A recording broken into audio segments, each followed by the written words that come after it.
इस युद्ध ने पूरे विश्व में गंभीर ऊर्जा संकट पैदा कर दिया है। भारत के लिए भी ये स्थिति चिंताजनक है। हॉर्मुज़ स्ट्रेट में दुनिया के अनेक जहाज फंसे हैं। उनमें बहुत बड़ी संख्या में भारतीय क्रू मेंबर्स हैं।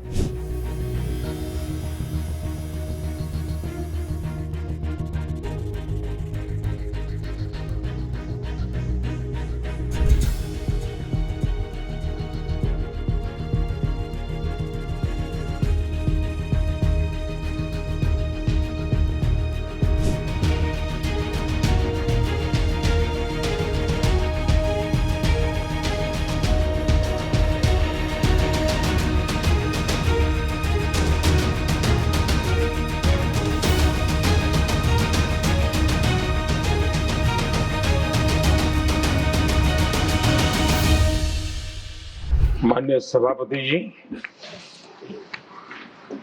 पश्चिम एशिया में चल रहे युद्ध और उससे बनी परिस्थितियों से हम सभी परिचित हैं। मैं आज संसद के उच्च सदन के सामने और देशवासियों के सामने इन विकट परिस्थितियों पर सरकार का पक्ष साझा करने के लिए उपस्थित हुआ हूं। पश्चिम एशिया में चल रहे इस युद्ध को 3 सप्ताह से अधिक का समय हो चुका है। इस युद्ध ने पूरे विश्व में गंभीर ऊर्जा संकट पैदा कर दिया है। भारत के लिए भी ये स्थिति चिंताजनक है। इस युद्ध से हमारे व्यापार के रास्ते प्रभावित हो रहे हैं। इससे पेट्रोल, डीजल, गैस और फर्टिलाइजर जैसे जरूरी सामान की रूटीन सप्लाई प्रभावित हो रही है। गल्फ देशों में करीब 1 करोड़ भारतीय रहते हैं, वहां काम करते हैं। उनके जीवन और आजीविका की सुरक्षा भी भारत के लिए बहुत बड़ी चिंता है। हॉर्मुज़ स्ट्रेट में दुनिया के अनेक जहाज फंसे हैं। उनमें बहुत बड़ी संख्या में भारतीय क्रू मेंबर्स हैं। ये भी भारत के लिए एक बड़ी चिंता का विषय है। ऐसी विकट परिस्थिति में आवश्यक है कि भारत की संसद के इस उच्च सदन से शांति और संवाद की एकजुट आवाज पूरे विश्व में जाए।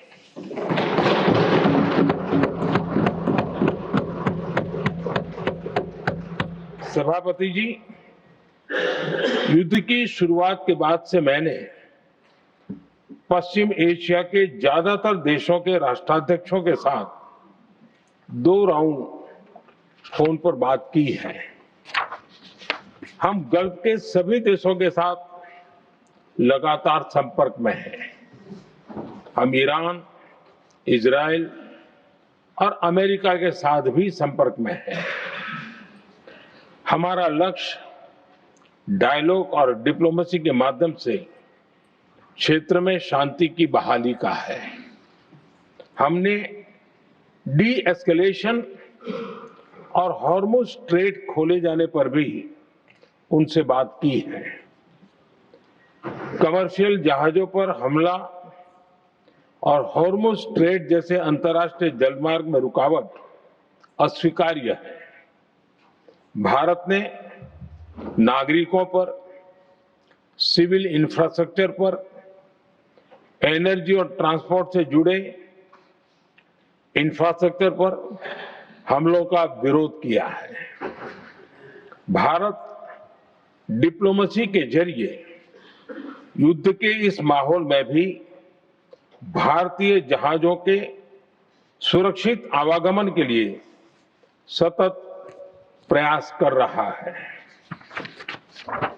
भारत ने इस समस्या के समाधान के लिए संवाद का ही रास्ता सुझाया है।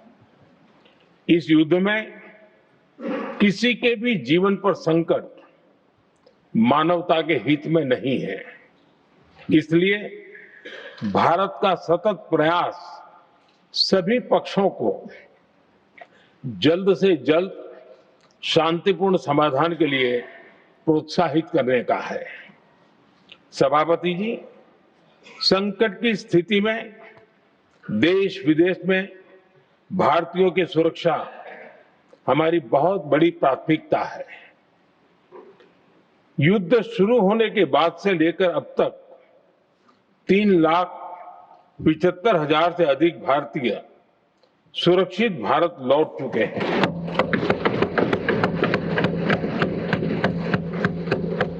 ईरान से ही अभी तक 1,000 से अधिक भारतीय सुरक्षित वापस लौटे हैं। इनमें 700 से अधिक मेडिकल की पढ़ाई करने वाले युवा हैं। हमारी सरकार संकट के इस समय में पूरी संवेदनशीलता से काम कर रही है। सभी देशों ने वहां मौजूद भारतीयों की सुरक्षा का पूरा आश्वासन दिया है। हालांकि ये बहुत दुखद है कि हमलों के कारण कुछ भारतीयों की मृत्यु हुई है और कुछ घायल भी हुए हैं। ऐसे मुश्किल हालात में परिवारजनों को आवश्यक मदद दी जा रही है। जो घायल है उनका बेहतर इलाज सुनिश्चित कराया जा रहा है। सभापति जी, हॉर्मुज़ स्ट्रेट विश्व व्यापार के सबसे बड़े रूट्स में से एक है। विशेष तौर पर कच्चे तेल, गैस और फर्टिलाइजर से जुड़ा परिवहन इस क्षेत्र से बहुत बड़ी मात्रा में होता है। युद्ध के बाद से ही हॉर्मुज़ स्ट्रेट में जहाजों का आना जाना बहुत चुनौतीपूर्ण हो गया है। लेकिन विपरीत परिस्थितियों के बावजूद हमारी सरकार ने संवाद से, कूटनीति के माध्यम से रास्ते बनाने का प्रयास किया है। प्रयास ये है कि जहां से भी संभव हो वहां से तेल और गैस की सप्लाई भारत पहुंचे। ऐसी हर कोशिश के नतीजे भी देश देख रहा है। बीते कुछ दिनों में दुनिया के अनेक देशों से कच्चा तेल और एलपीजी से भरे जहाज भारत आए हैं।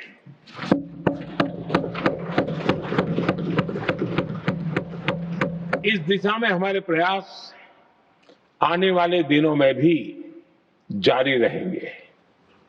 सभापति जी, भारत का प्रयास है कि तेल हो, गैस हो, फर्टिलाइजर हो, ऐसे हर जरूरी सामान से जुड़े जहाज भारत तक सुरक्षित पहुंचे।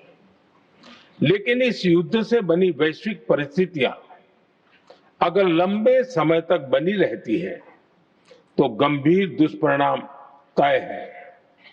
इसलिए भारत ने अपनी रेजिलियंस बढ़ाने के लिए जो भी प्रयास बीते वर्षों में किए हैं उनको और गति दे रहा है।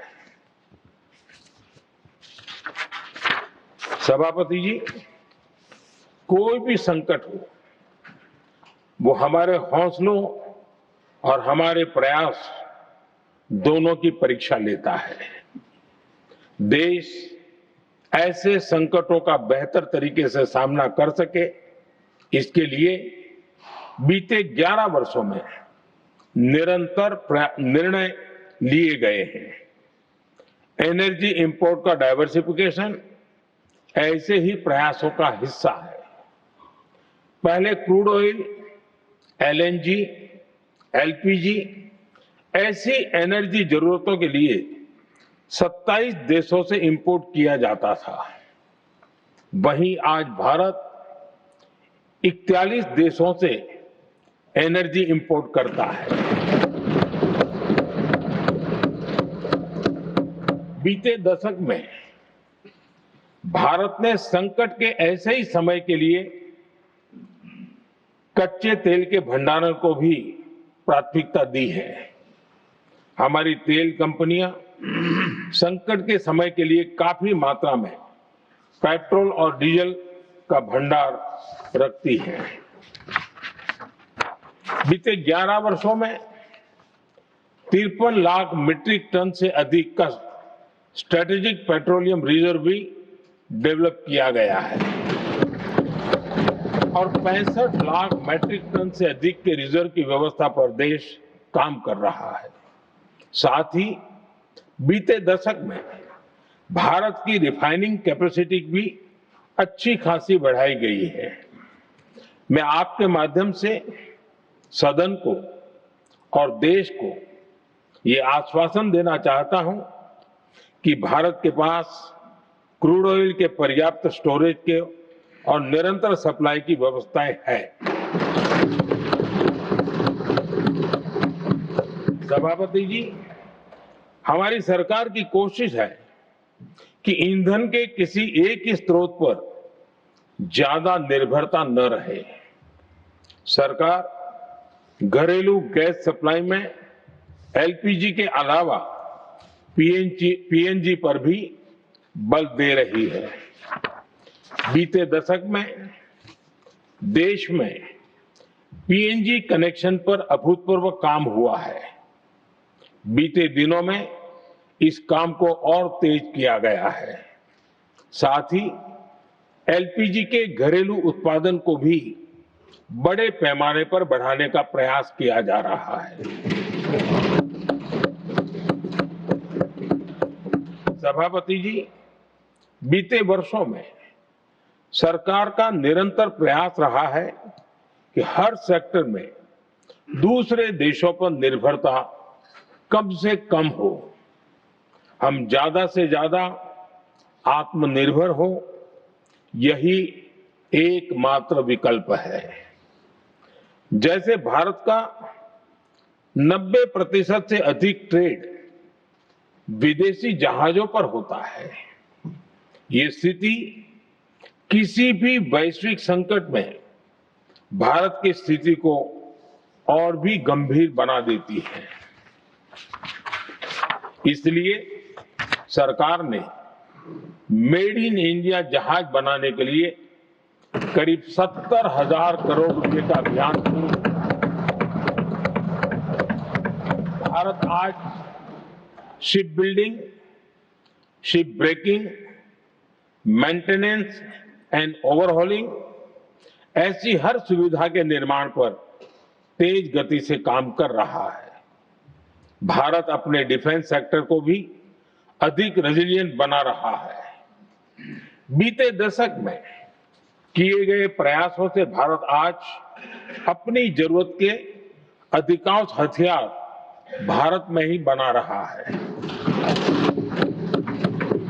एक समय था जब भारत अपने जीवन रक्षक दवाओं के कच्चे माल यानी एपीआई के लिए भी दूसरे देशों पर बहुत अधिक निर्भर था।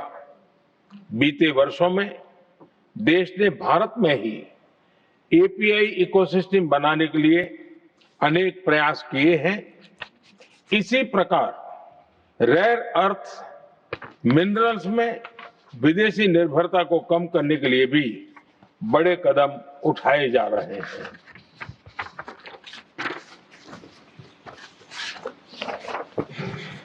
आदरणीय सभापति जी, वर्तमान संकट ने पूरी दुनिया की इकोनॉमी को हिला दिया है।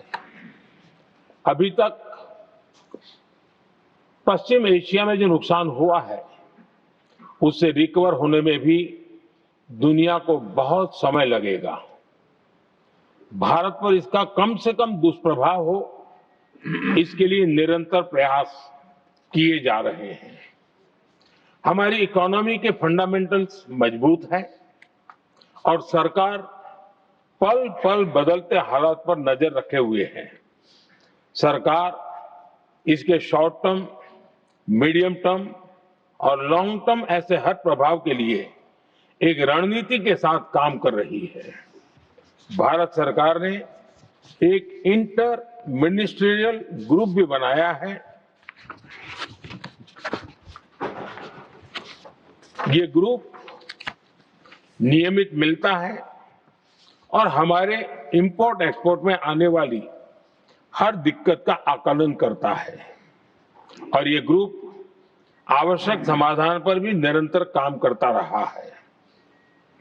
जैसे कोरोना के समय में अलग अलग सेक्टर्स की चुनौतियों से निपटने के लिए एक्सपर्ट्स और ऑफिसर्स के एम्पावर्ड ग्रुप्स बने थे, वैसे ही कल ही ऐसे 7 नए एम्पावर्ड ग्रुप्स का भी गठन किया गया है। ये group supply chain, petrol diesel, fertiliser, gas, महंगाई ऐसे विषयों पर त्वरित और दूरगामी रणनीति के तहत कार्रवाई करने का काम करेंगे। मुझे पूरा भरोसा है कि साझा प्रयासों से हम परिस्थितियों का बेहतर सामना कर पाएंगे। आदरणीय सभापति जी, सरकार ये भी प्रयास कर रही है कि आने वाले बुआई के सीजन में किसानों को पर्याप्त खाद मिलती रहे। सरकार ने खाद की पर्याप्त सप्लाई के लिए आवश्यक तैयारियां की हैं। सरकार का निरंतर प्रयास है कि किसानों पर किसी भी संकट का बोझ न पड़े।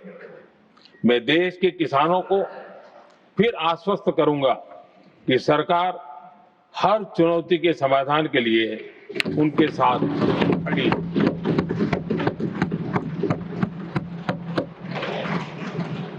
आदरणीय सभापति जी, ये राज्यों का सदन है। आने वाले समय में ये संकट हमारे देश की बड़ी परीक्षा लेने वाला है और इस परीक्षा में सफलता के लिए राज्यों का सहयोग बहुत आवश्यक है। इसलिए इस सदन के माध्यम से मैं देश के सभी राज्यों की सरकारों से भी कुछ आग्रह करना चाहता हूं। संकट के समय गरीबों पर, श्रमिकों पर, प्रवासी साथियों पर बहुत बुरा असर पड़ता है। इसलिए पीएम गरीब कल्याण अन्न योजना का लाभ समय पर मिलता रहे, ये सुनिश्चित करना होगा। जहां प्रवासी श्रमिक साथी काम करते हैं, उनकी परेशानियों को दूर करने के लिए प्रोएक्टिव कदम उठाए जाएं। ऐसी स्थितियों पर नजर रखने के लिए राज्य सरकारें विशेष व्यवस्थाएं करें तो इससे काफी सुविधा होगी। राज्य सरकारों को एक और चुनौती पर भी बहुत अधिक ध्यान देना होगा। ऐसे समय में कालाबाजारी करने वाले, जमाखोरी करने वाले बहुत एक्टिव हो जाते हैं। जहां से भी ऐसी शिकायतें आती हैं, वहां त्वरित कार्रवाई होनी चाहिए। जरूरी चीजों की सप्लाई निर्बाध चलती रहे, ये सुनिश्चित करना हर राज्य की प्राथमिकता होनी चाहिए। आदरणीय सभापति जी, मैं सभी राज्य सरकारों से एक अनुरोध और करना चाहता हूं। संकट चाहे कितना भी बड़ा हो, भारत की तेज ग्रोथ बनाए रखना हम सभी का दायित्व है। हमें इसके लिए हर जरूरी कदम, हर जरूरी रिफॉर्म्स तेजी से करते रहने होंगे। ये राज्य सरकारों के पास बहुत बड़ा अवसर भी है। ये टीम इंडिया की भी बहुत बड़ी परीक्षा है। कोरोना के महासंकट में केंद्र और राज्यों ने टीम इंडिया बनकर कोविड मैनेजमेंट का एक बेहतरीन मॉडल सामने रखा था। अलग अलग पॉलिटिकल पार्टी की सरकारें होने के बावजूद टेस्टिंग, वैक्सीनेशन से लेकर जरूरी चीजों की आपूर्ति टीम इंडिया के प्रयासों से ही सुनिश्चित हो पाई थी। हमें उसी भावना के साथ आगे भी काम करना है। सभी राज्य सरकारों और केंद्र सरकार के प्रयासों से देश इस गंभीर वैश्विक संकट का प्रभावी रूप से सामना कर पाएगा। आदरणीय सभापति जी, ये संकट अलग प्रकार का है और इसके समाधान भी अलग प्रकार से ही तय किए जा रहे हैं। हमें धीरज के साथ, संयम के साथ, शांत मन से हर चुनौती का मुकाबला करना है। आदरणीय सभापति जी, जैसा कि हम देख रहे हैं कि इस युद्ध को लेकर पल पल में हालात बदल रहे हैं, इसलिए मैं देशवासियों से भी कहूंगा कि हमें हर चुनौती के लिए तैयार रहना ही होगा। इस युद्ध के दुष्प्रभाव लंबे समय तक रहने की प्रबल आशंका है, लेकिन मैं देशवासियों को भरोसा देता हूं, सरकार सतर्क है, तत्पर है और पूरी गंभीरता से रणनीति बना रही है, हर निर्णय ले रही है। देश की जनता का हित हमारे लिए सर्वोपरि है। यही हमारी पहचान है, यही हमारी ताकत है। इसी भावना के साथ मैं अपना वक्तव्य समाप्त करता हूं। बहुत बहुत धन्यवाद।